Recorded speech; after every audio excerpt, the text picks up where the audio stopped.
दिल्ली स्फोटाचा आणखीन एक सीसीटीव्ही समोर 40 फूट खोलपर्यंत स्फोटाचे हादरे जाणवले। अजित पवार यांनी घेतली केंद्रीय गृहमंत्री अमित शहा यांची भेट। बिहार विधानसभा निवडणुकीच्या यशाबद्दल केलं अभिनंदन। पार्थ पवार यांच्या पुण्यातील जमीन गैरव्यवहार आरोप प्रकरणाच्या पार्श्वभूमीवर भेटीला महत्त्व।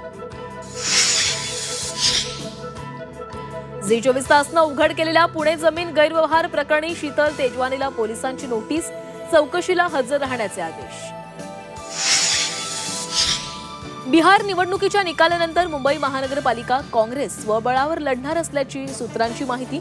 मुंबईत आज होणाऱ्या एकदिवसीय शिबिरात अंतिम निर्णय होण्याची शक्यता। परिवाराचा नाही मुंबईचा सेवक तोच नगरसेवक, मनसेच्या बॅनरला भाजपकडून उत्तर। बिहार निवडणुकांनंतर मुंबईमध्ये वातावरण तापलं। पेणमधील बेपत्ता चिमुरडीचा 48 तासांनी शोध, हेटवणे आदिवासी वाडीच्या जंगल भागामध्ये आढळली मुलगी, मुलीवर पेण उपजिल्हा रुग्णालयामध्ये उपचार सुरू।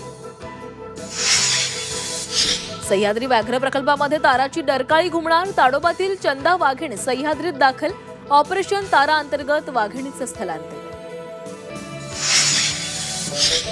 नाशिक जिल्ह्यात थंडीचा कडाका वाढला, निफाडचा पारा 9 अंशांवर, येत्या काही दिवसात तापमान आणखी घसरण्याची शक्यता।